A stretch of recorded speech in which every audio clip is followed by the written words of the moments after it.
வணக்கம், welcome to S2C cooking. இன்னைக்கு நம்ம பார்க்க போகிற ரெசிபி காராமணி குருமா. இட்லி, தோசை, சப்பாத்தி, பூரி, ஒயிட் ரைஸ் எல்லாத்துக்குமே மேட்ச் ஆகிற மாதிரி ஒரு குருமா எப்படி பண்ணுறதுன்னு பார்க்கலாம் வாங்க. நான் இன்னைக்கு கொஞ்சமாக காராமணியை ஒரு தடவை நல்லா கழுவிட்டு இது மாதிரி கொஞ்சமாக தண்ணி ஊற்றி 1 மணி நேரம் ஊற வச்சுருக்கேன். அந்த ஊற வச்ச தண்ணியோட இப்போ இதை குக்கரில் மாற்றிடுறேன். இது கூட நான் ஒரு 2 பெரிய உருளைக்கிழங்கை இந்த அளவுக்கு நறுக்கி வச்சுருக்கேன். இது குழம்புன்றதுனால கொஞ்சம் பெரிய துண்டுகளாகவே உருளைக்கிழங்கை கட் பண்ணிக்கலாம்.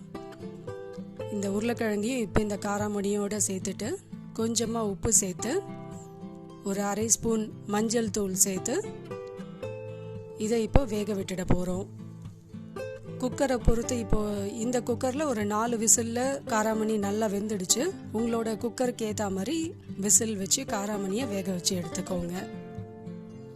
இப்போ இந்த குருமாவுக்கு தேவையான மசாலாவை அரைச்சிக்கலாம்.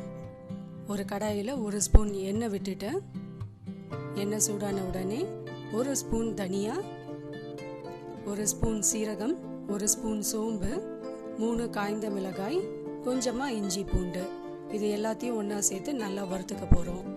லோ ஃப்ளேமில் வச்சு நல்லா வாசனை வர அளவுக்கு வறுத்துக்க போகிறோம். மிளகாவோட கலர் மாறக்கூடாது, அதனால் லோ ஃப்ளேம்லேயே வச்சு வாசனை வர அளவுக்கு வறுத்துக்கலாம். மசாலாவோட அளவுகள் நம்ம குழம்புக்கு ஏற்ற மாதிரி அதிகமாகவோ கம்மியாகவோ சேர்த்துக்கலாம். இப்போ இது நல்லா வறுப்பட்டுடுச்சு. இது கூடயே நான் ஒரு 1/4 மூடி தேங்காய் அரிஞ்சு வச்சுருக்கேன், அதையும் வறுத்துக்க போகிறேன். தேங்காவோட அளவும் நம்ம குழம்பு எந்த அளவுக்கு வேணுமோ அந்த அளவுக்கு தேங்காய் எடுத்துக்கிட்டால் போதும். 1 ஸ்பூன் உடைச்ச கடலை எடுத்திருக்கேன். அரைக்கும் போது நம்ம உடைச்ச கடலையும் சேர்த்து தண்ணி விட்டு நல்ல ஒரு ஸ்மூத்தான விழுதை அரைச்சிக்கணும்.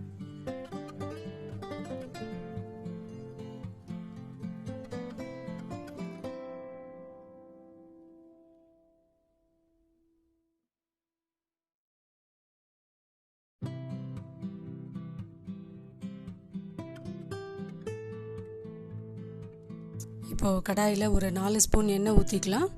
எண்ணெய் சூடான பிறகு 2 துண்டு பட்டை, நிறைய மசாலா சேர்க்க வேண்டாம். இதுக்கு 2 துண்டு பட்டை போட்டு நல்லா பொரிய விட்டுட்டு ஒரு 3 மீடியம் சைஸ் வெங்காயம் இது மாதிரி நீள்வாக்கில் கட் பண்ணி வச்சுருக்கேன்.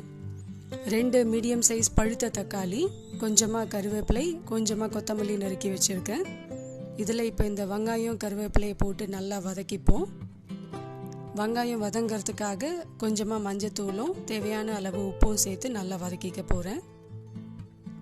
வெங்காயம் வதங்கின பிறகு நம்ம தக்காளியும் சேர்த்து நல்லா வதக்கிப்போம்.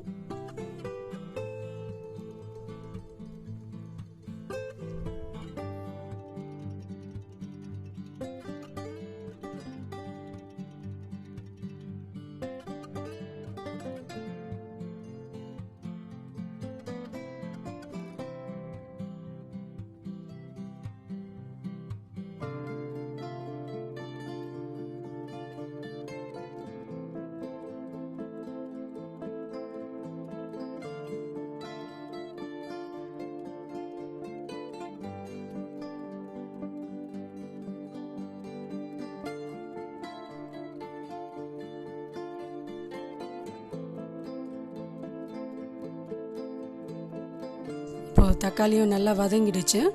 இது கூட நான் 1 ஸ்பூன் குழம்பு மிளகாய் தூள் சேர்த்துக்கிறேன்.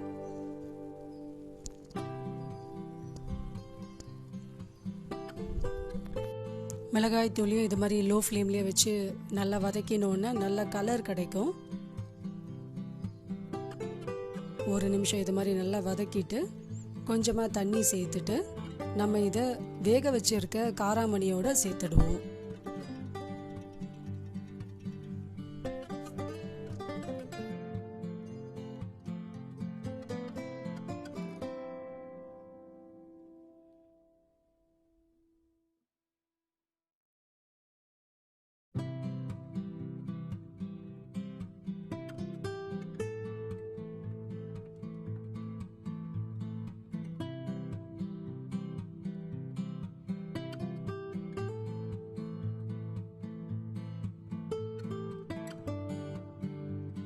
வெங்காயம் தக்காளியை சேர்த்த பிறகு நம்ம அரைச்சி வச்சிருக்க மசாலா விழுதையும் இது கூட சேர்த்துடுவோம்.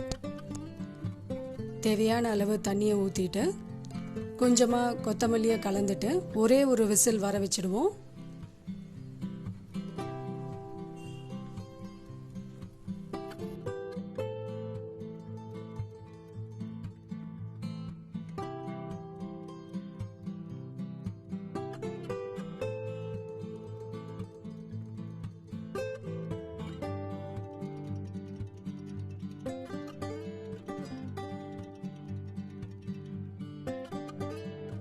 இப்போ நம்மளோட குருமா ரெடி ஆயிடுச்சு. வாசனையும் பார்த்திங்கன்னா ரொம்பவே அருமையாக இருக்கும். இட்லி, தோசை, பூரி, சப்பாத்தி, ஒயிட் ரைஸ் எல்லாத்துக்குமே ரொம்பவே சூட்டபிளான ஒரு குருமா. கண்டிப்பாக வீட்டில் ட்ரை பண்ணி பாருங்கள்.